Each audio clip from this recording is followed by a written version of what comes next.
Welcome you all to my class on in HSC English first paper. Dear students, in today's class, I will discuss lesson 1 of Unit 2. Now, in the previous classes, I discussed different lessons of Unit 1. Now, the title of Unit 2 is Greatest Scientific Achievements. So, you can easily guess from the title of the unit that this unit will be focused on different types of scientific achievements of the basically of the last century. And this unit has got 4 lessons, and the title of the first lesson is Some of the Greatest Scientific Achievements of the Last 50 Years.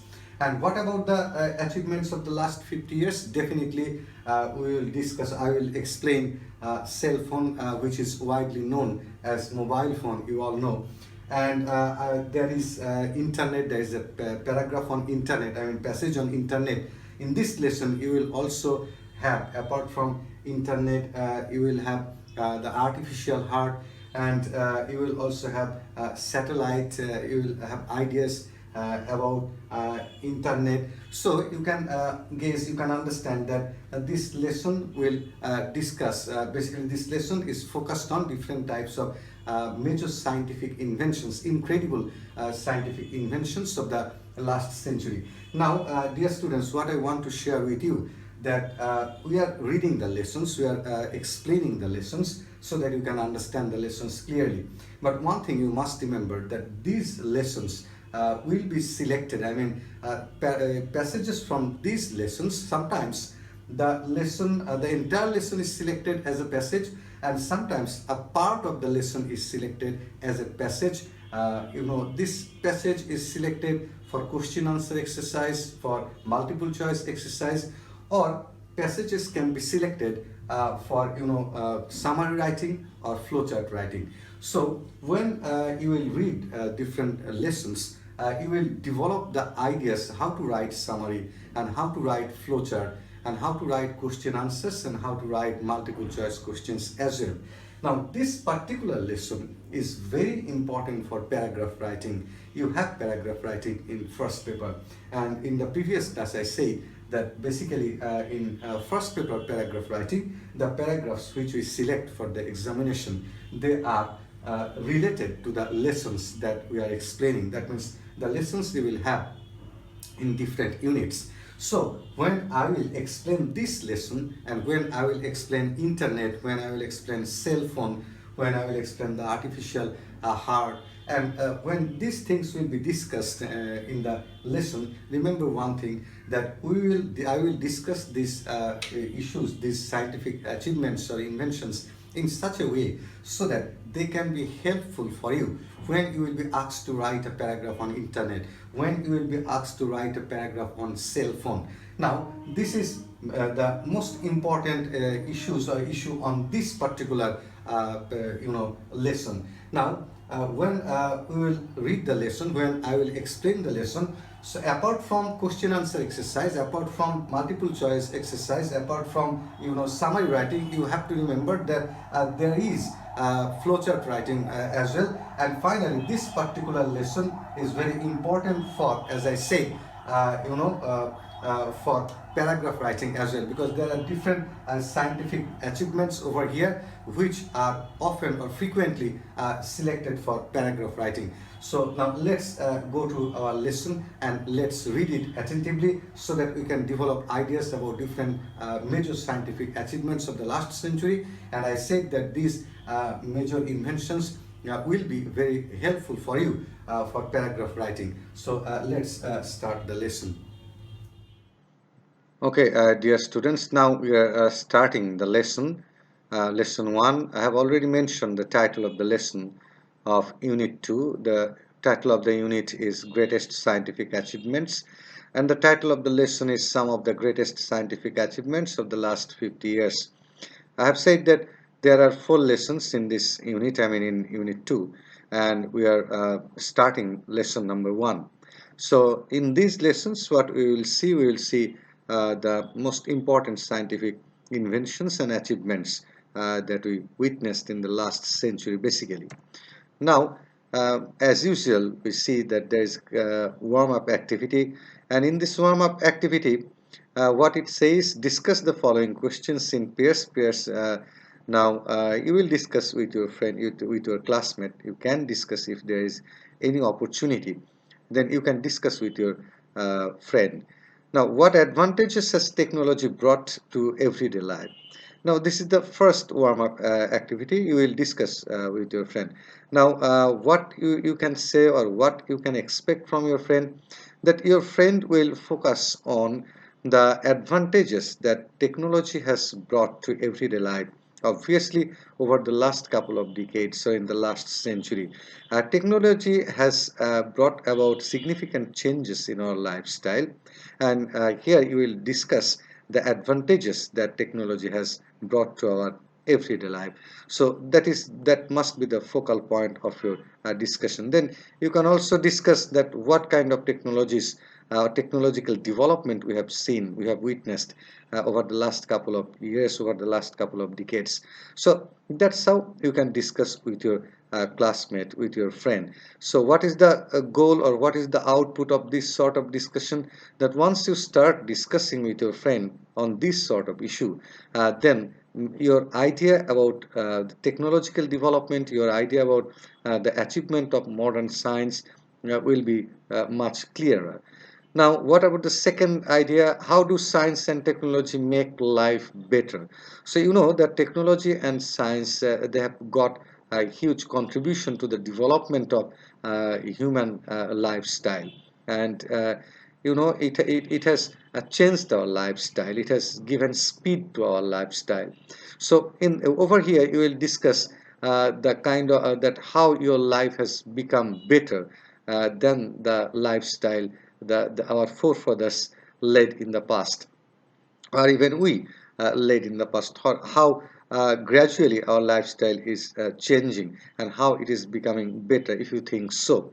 So that's how you can also discuss this point with your friend. Now, what in your opinion are some of the greatest scientific achievements so far?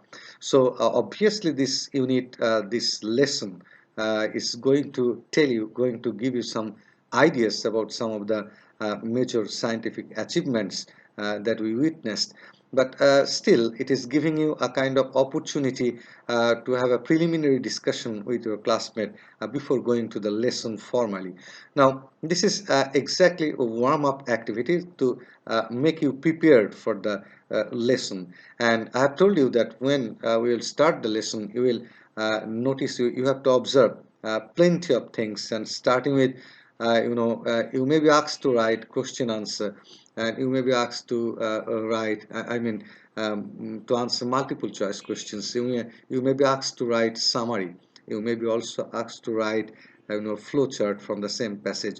And you know these lessons I have already mentioned are also important for paragraph writing, even for fill in the gap activities, and the poems or even the stories that you will see in this, that you will read in this text, are also important for story writing, also important for theme writing.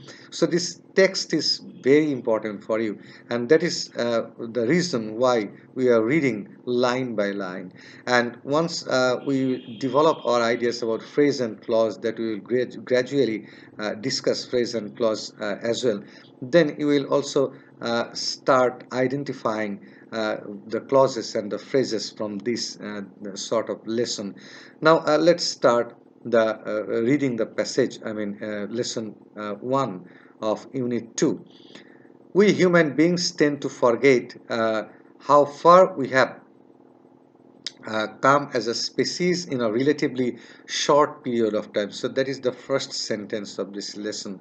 Now, what does the sentence mean? The sentence, if we read the sentence again, let's see. We human beings tend to forget. So we have got the tendency to forget how far we have come as a species in a relatively short period of time.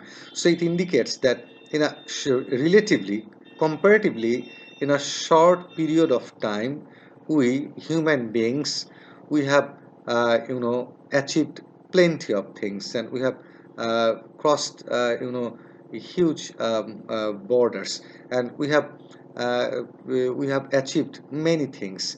We human beings tend to forget, and we have the habit of forgetting that how much development we have done, we have accomplished in a relatively short period of time.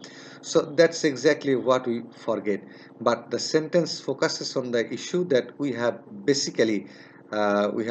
done huge achievement, and we have come forward to a large extent over a very relatively short period of time. And it's true that in the last 50 years, in the last 30, 40 or 50 years, the kind of development we have witnessed, we have experienced in the field of science is really incredible. So that's exactly what the sentence indicates over here. Now, it was only in the 1870s when we had the first house that was lighted with electricity. So electricity was invented, and then we saw the houses being lighted. It became full of light, because of the invention of electricity. We also got the opportunity to make our houses full of light. So it's only 150 years back that we had electricity. Cars just started to become available 100 years ago. So just imagine that it's only 100 years that cars became available in the world. Charles Lindbergh made the first transatlantic flight in 1927. So almost 100 years, not even 100 years, 90, around 90 years that aeroplane crossed the Atlantic. So it's everything. Almost all these things happened in the last 100 years or 130 years. Televisions didn't become widely available until after World War II. And televisions became available for people only after the Second World War. So it's a matter of 70 years. So what you observe that in the last century, the field of science or huge and plenty scientific development or achievement we experienced and we had in the last century. So that is very important, and this unit is going to focus on this development of science. And as I said earlier, that when I will read one by one, then you have to also remember one thing, that these are also important for paragraph writing and even for essay writing, though essay is not in first paper. In second paper you have essay, but sometimes we see that achievement of modern science, this essay is also very important. So you will definitely take help from this passage to prepare your essay on the advances or on the achievement of modern science. And in other words, the advances humankind has made in a relatively short period of time have been nothing short of extraordinary. So the kind of development we human beings did in a relatively short period of time is basically extraordinary. It's incredible, and we did it in a very short time. Perhaps just as extraordinary is how we tend to simply adapt to these incredible changes. And what is more extraordinary, that we achieved many scientific inventions. There were technological advances and technological development in different sectors, and that is significant. And what is more significant, that we have tried to adapt with these changes very quickly, and we have been successful to adapt with these changes very quickly. So that is also extraordinary.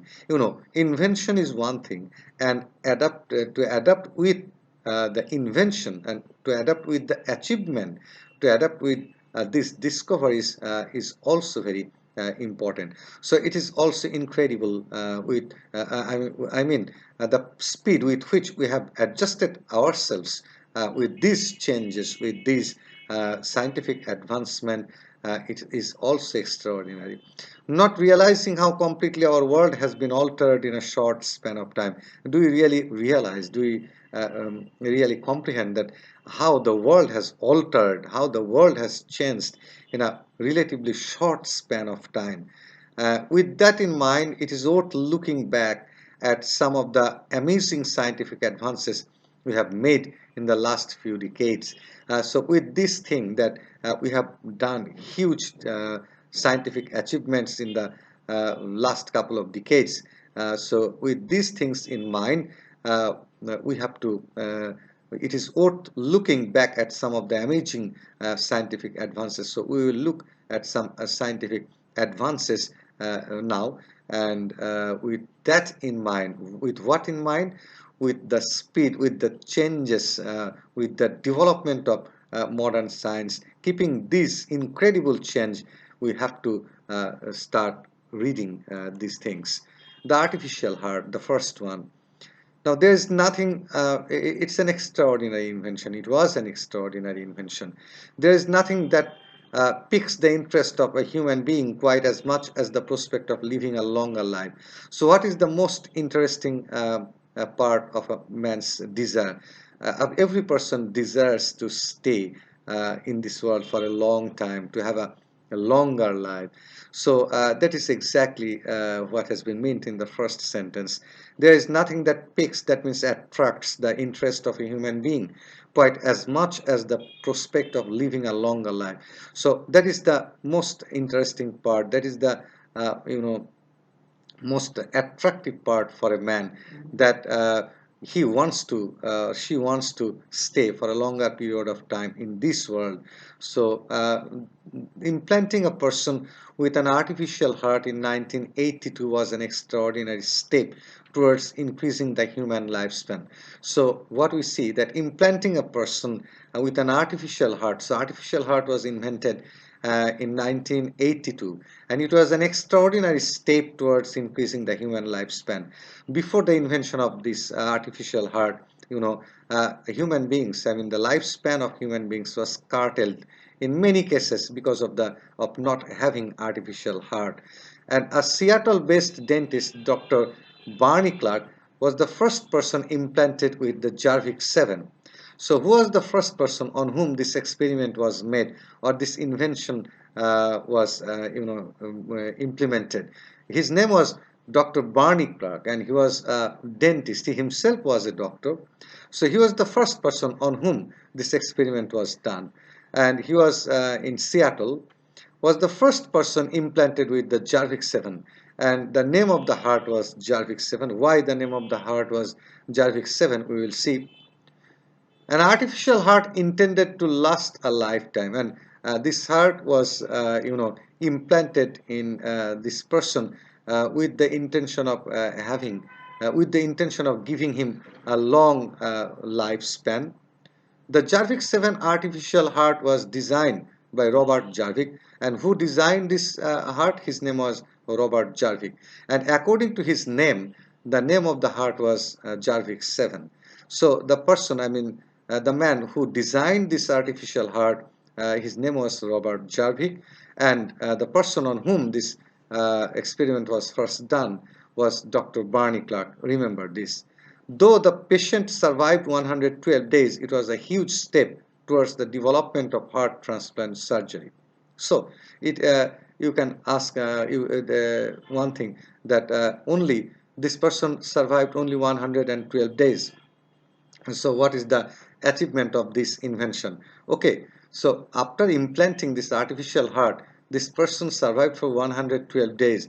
So it was itself a landmark of this invention, and this paved the way for further development in the technology.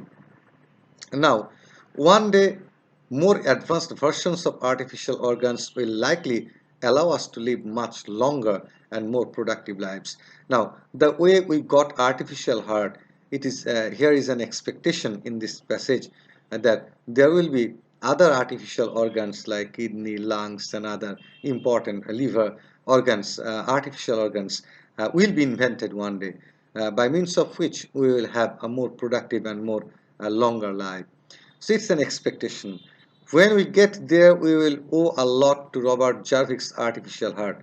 And when we will reach that, or we will invent those artificial organs, then we will definitely express our gratitude to Jarvik, Mr. Jarvik, because of his invention of artificial heart. So this passage is this part of the passage is about artificial heart, and we have noticed that when artificial heart was invented, and on whom it was first the experiment was first made, not and the who was the inventor of this artificial heart, and this invention of artificial heart also inspired other scientists to invent other artificial organs as well, the process of which is probably going on. Remember this, and let's go to another issue. Cell phones. You all know cell phones are widely known as mobile phones. So phones have been around since the late 1800s. Now this is very important, that but cell phones made their appearance only in the 1990s. So after a long time of the invention of land phones, cell phones came into being, and it only came into being in 1990s, only 30 years back. So it's incredible. Within 30 years now, we cannot even think about our life without the presence of cell phones or mobile phones. Today, by some estimates, more than 100 million people in Bangladesh and more than 4.6 billion people worldwide have mobile phones. So statistics has changed even after this passage. When this passage was written, this statistics was belong to that time, and the statistics belong to the time when this passage was written. But now definitely the number has increased, and more than 100 million people in Bangladesh and more than 4.6 billion people worldwide have mobile phones. Anything that is useful and space so fast has to be considered one of the greatest inventions of all time. So why should we, if somebody asks you that why cell phone should be considered as one of the greatest inventions of modern science? Because the even after the invention of cell phone, within 30 years, it has almost reached every house in the world, almost every house, and almost every person carries a cell phone. So within 30 years, the mobile phone, I mean the cell phone, has reached every house. So the invention that has reached every house within such a short period of time has to be considered as an exceptional invention. Just 2 decades ago in Bangladesh, even landlines were difficult to obtain, let alone mobile phones. So this is very important. Even just 2 decades ago in Bangladesh, only 20 years back in Bangladesh, even landlines were difficult to obtain. So land phones were also uncommon, unfamiliar, and it was difficult to have a land phone. Only the important offices had land phones, and only some people had land phones, and it was costly as well.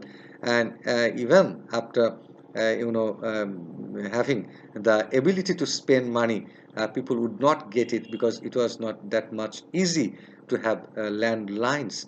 So just try to realize that how fast and within such a short time this mobile phone and cell phone has uh, you know simply made a kind of revolution in the world of communication.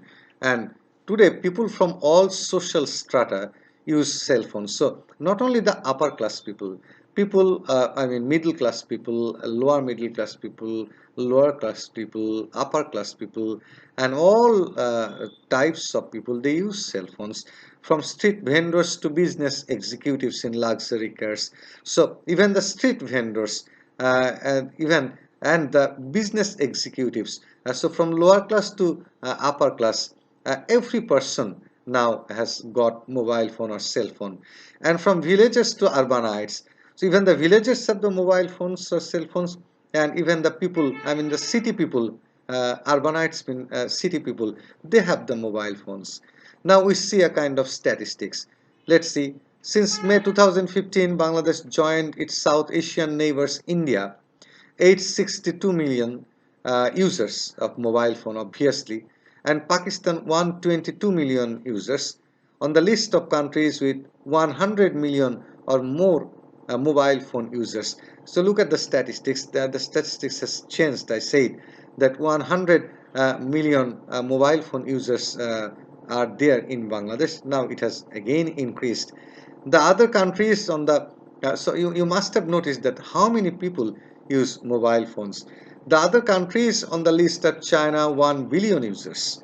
So Russia, Brazil, the United States, Indonesia, Japan, Germany, the Philippines, and Nigeria. So these are the countries. You know, there are there are huge number of mobile phone users in these countries.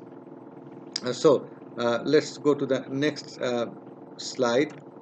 Now, the personal computer. Today, dear students, this is an extraordinary invention in human civilization. Today, we take for granted that we have one machine that allows us to access the internet, do word processing, use a calculator, watch TV, play games, and do a host of other things. So, personal computer, if you have personal computer, a personal computer serves the purpose of plenty of machines, and it serves the you can use internet if you have a personal computer. You can do word processing. You can it also serves the function of a calculator. You can also watch TV and play games and host of other things. Means this sort of other things can also be done in personal computer. So if you have got a computer, then you have got the whole world with you. So a computer serves the purpose of many machines. A computer is basically alternative to many machines. But the personal computer only became available to consumers in 1974. And remember one thing, in 1974, it became available in United States and the first world countries, not in our country. And in our country, it became popular afterwards. Things really took up when Microsoft Windows was introduced in 1985. So things really took up means things basically gained speed when Microsoft Windows was introduced in 1985. So after 1985, with the introduction or starting of Microsoft Windows, computer became very popular to the people of the universe. And it's good that it was, since without the prevalence of personal computers, the internet would not have had nearly as big an impact as it has ever since. And if there would be no personal computer, then the influence or impact of internet would not have been so much solid. As we see, the presence of internet, now we cannot think about life without the presence of internet. Now this popularity of internet, I mean internet has gained popularity because of the presence of personal computer. Now we have access of internet in our mobile phone, in our cell phones as well. But at first, this use of internet was popular to those people who had personal computer. Now gradually, when we got smartphones, then we also started having internet connection and internet access in our cell phones as well. But the presence of personal computer basically made internet popular in the world. And now the first communication satellite, it is also important. We know that satellite is very important for transmission of different valuable things, like we will read over here what are the things, what are the issues that can be transmitted, or through using satellite channels. So by the word, by the phrase satellite channels, you can also gauge that what does satellite channel mean, or what is the function of satellite in helping telecast the satellite issues. People on earth may take for granted today's high-tech world of cell phones, GPS, and the satellites high above the planet that make instant communication possible. So your cell phones, the cell phones also use the technology of satellite. GPS also uses the technology of satellite. And this communication, the way we are communicating, things are being transmitted from this part of the world to the other part of the world with the help of satellite. So satellite, the invention of satellite is also very important in our life. But it all began 50 years ago with one giant space balloon, the size of the satellite it indicates. And the satellite, I mean the invention of satellite was there only 50 years back. 10 July 1962 marked the birth of satellite communications. So this is the date of birth of satellite communications. On this day, the Telstar satellite commenced its journey. So Telstar satellite, the first satellite, started its journey into space and became the first ever active communication satellite. And it was the first satellite, active communication satellite. It carried the first live transatlantic TV broadcasts, So now you can guess that satellite channels, what does satellite channel mean? Satellite channels mean that the broadcast or the telecast of different programs which are run using the satellite technology. So satellite is being used nowadays for the transmission of different programs, transmission of pictures, transmission of videos, transmission of everything. So that is the function of satellite. So the invention of satellite also enhanced the communication technology and transmission of data. Now, Telstar was built by a team of Bell Telephone Laboratories in USA and incorporated many innovations such as the transistor and the 3600 solar panels that powered the satellite. So who invented? It was a team at Bell Telephone Laboratories in USA. They invented it. And they incorporated many innovations such as the transistor. They used transistor even there to transmit the data. And the 3600 solar panels they also used to give supply of power to the satellite. Telstar produced 14 watts and relayed its first and non-public television pictures on 11 July 1962. So you can easily guess that it was only in 1962 when Telstar produced and relayed its first non-public television picture. The satellite could carry 600 voice calls and one black and white TV channel from an egg-shaped orbit. Now, when the first satellite, it could only carry 600 voice calls. Now you can gaze that within a second, in every second, how many voice calls are being transmitted from one place to another. You are using cell phones. Now, how many satellite channels are running in the world? And what is the function of satellite? You can easily gauge if you think about these issues. Today we use satellites for GPS, TV, radio, weather tracking, military surveillance, space exploration and global communications among other things. So these are the usefulness of satellite channels. Nowadays we are using satellites for GPS, TV, radio, weather tracking, military surveillance. Military surveillance means the military maintain a kind of vigilance. The space exploration, if you want to explore space, then you have to also use a satellite. You have to take the help of satellite and global communications among other things. So for all this purpose, satellite is being used nowadays. The moon landing, this is also important, and let's see what does it say. For thousands of years human beings had looked to the heavens and dreamed of walking on the moon. So for thousands of years people were looking at the moon and dreamed of walking on the moon. In 1969, as part of the Apollo 11 mission, the mission was known as Apollo 11 mission, Neil Armstrong became the first person to accomplish that dream. So it was Neil Armstrong who was the first person to accomplish this dream, followed only minutes later by Buzz Aldrin. Their accomplishment gave people, that means they stepped their feet on moon. At first it was Neil Armstrong and then Buzz Aldrin. Around the world the hope of future space exploration. So after stepping onto the moon, it enhanced the speed of space exploration. In fact, it was a feat, it was an achievement that was so fantastic that there are still conspiracy theorists who insist it could not be possible.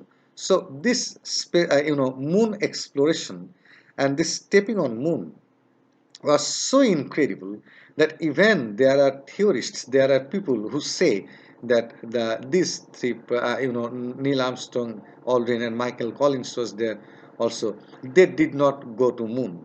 So the conspirators they say this, and there are many scientists who don't believe that they really, I mean, these three persons really went and stepped on moon. Now this is known as conspiracy theory. Putting a man on the moon is perhaps man's most inspiring accomplishment, but we will take it granted that basically they stepped on moon, and this was probably it was the most inspiring achievement of man. It opened the door to future space travel because it opened the door. People became inspired. People started gathering courage to explore the space, and led to a number of spin-off inventions, extraordinary inventions, including flame-resistant textiles used by firefighters. Now, this stepping onto moon enhanced other inventions and resulted into the invention of flame resistant textile or dresses that can resist fire, and these dresses are being used by the firefighters. Invisible braces that are invisible, that you cannot see. Improved satellite dishes. This is again the improvement of satellite, and better medical imaging. X-ray, MRI, CT scan. So what kind of changes, what kind of development we witnessed after the incident? I mean, stepping onto moon, we witnessed the textile or dress for the firefighters, braces, invisible braces that you cannot see, because if the braces can be seen, then it will be kind of ugliness. It will not be that much beautiful to look at. Improved satellite dishes, so the presence of satellite dish and better medical imaging, and I have already said MRI, then CT scan and other machines. So the moon landing was also very significant because it paved the way for further inventions. Now the internet or world wide web, this is also very important. Now the ARPANET, the first internet, the name of the first internet, ARPANET, was invented in 1969, and the public only had access to the World Wide Web starting in 1993. But in 1993, internet basically became available for human beings, I mean public. Today, just 22 years later, the web has revolutionized the dissemination of information. Now, just imagine that it is only in 1993 that internet came, or internet was available for people, and within such a short period of time it has spread to almost every door in the world, created a new multi-trillion dollar economic phenomenon, and multi-trillion dollar businesses involved with internet, played a role in revolutions. It is a kind of revolution. It's a kind of revolution, you see, and has interconnected much of the globe. And there is a kind of globalization. The people of the whole universe are interconnected. They are connected with one another. This connection was missing in the past before 1993. It has almost made it possible for people all over the planet to reach out and touch someone. So you can almost touch people. It's not basically possible to touch people who are living abroad. But if you have got the internet access, then you can communicate with your relatives, with your friends who are living abroad so closely that you feel like touching them. So this is the significance of internet. The microchip, now this term is also very popular, that there is almost in every machine there is a chip. A microchip is a set of electronic circuits on one small plate. So this chip nowadays is present in almost in every machine, of semiconductor material, normally silicon, so it is made of basically silicon. Microchips are used in virtually all electronic equipment today. As I said earlier, that you will see the presence of microchips in all electronic equipments and have revolutionized the world of electronics. And it has basically brought about a revolution in the world of electronics. The forerunner to the microchip was invented back in 1959. So it was invented in 1959, but it did not really start to take off until 1980s. But though it was invented in 1959, it did not become popular until 1980s. Since then, incredible advances in microchips have made it possible for them to be cheaply and efficiently used for calculators. And up in 1990s, it became cheap. I mean, microchip became cheap. It was not that much costly in 1980s as it became popular, and it was used in calculators, personal computers, pet identification, automatic teller machines, ATM machine, satellites, pacemaker, which is used for heart, cell phones, mobile phone, and microwave ovens, among many other products. So you can simply understand, you can gaze once you look at these extraordinary, inventions and extraordinary machines, that all these machines use microchip, calculators, personal computers, pet identification, uh, automatic teller, ATM, satellites, pacemakers, cell phones, microwave ovens, all these machines, they use, microchips. So microchip is used almost in all the important machines nowadays. Now, dear students, when I started my discussion on this lesson, I said that why these lessons are important? Because there are question answers, there are multiple choice question answers. There is also summary, there is flowchart. Now, after this passage, I want to share with you with some questions, and you will also try at home. I will just give you some ideas that how you can prepare the answers. Remember one thing, that each question carries 2 marks. So once you start writing the answer of the question, keep it in your mind that don't copy the lines from the text. Don't simply copy it, and just look at the question. What does the question ask? And you have to answer according to the question. If you use extra words, then the length will be longer. So what we suggest that it's uh, if it is possible to complete your answer within 2 sentences, then it's fine. Sometimes your answer will be finished within a single in a single sentence, so it's okay, no problem. But don't make it too big, and give straightforward answer. By 2015, how many countries in the world had 100 million or more mobile phone users? How will you prepare this answer? How many countries in the world had? So when we read the passage, you will go back to that. And what are the countries? We can still remember that it was India, China, in Bangladesh as well, and other countries. The names of other countries were there, and you have to use their names, the names of those countries, and that's how you have to write this answer. What is Jarvik 7? I have already discussed. Why is it so significant in the advance of medical science? Why is it significant? Because it paved the way uh, for other inventions. It inspired other inventions, and it inspired the invention for other artificial organs. And what is Jarvik 7? It was artificial heart. So very, very straightforward answer. And I hope that you will practice these questions at home. Gradually, I'm telling you that gradually we will focus on these questions, on summary writing, on, flowchart writing. But since we are in the initial stage, that's why we are reading the passage, we are trying to develop the habit of reading passage in you.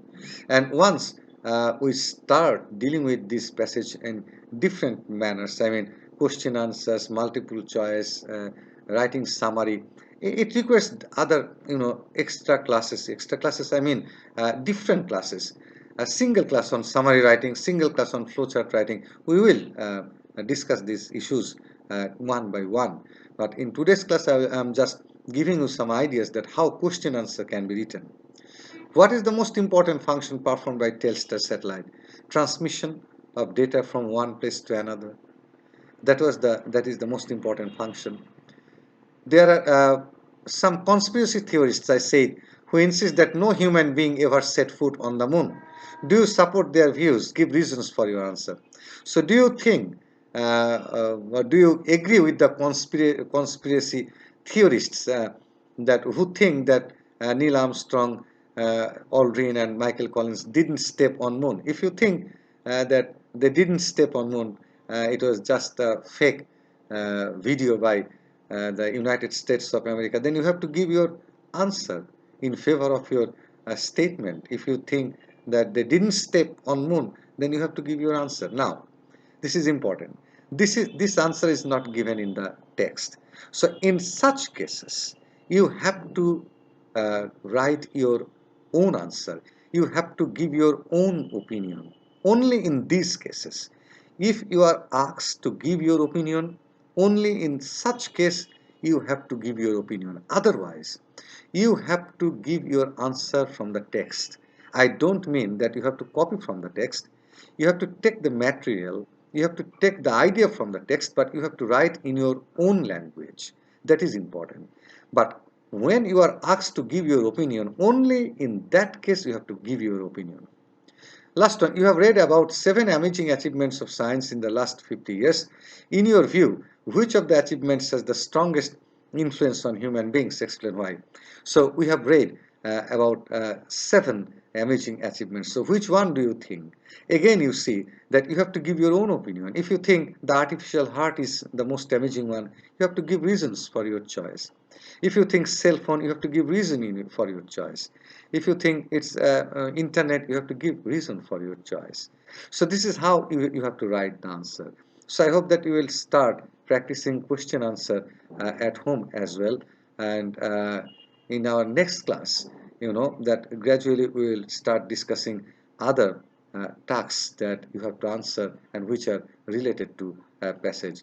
So I would like to say that you will stay safe at home. Until my next class, I would like to tell you goodbye. Thank you very much. Stay safe.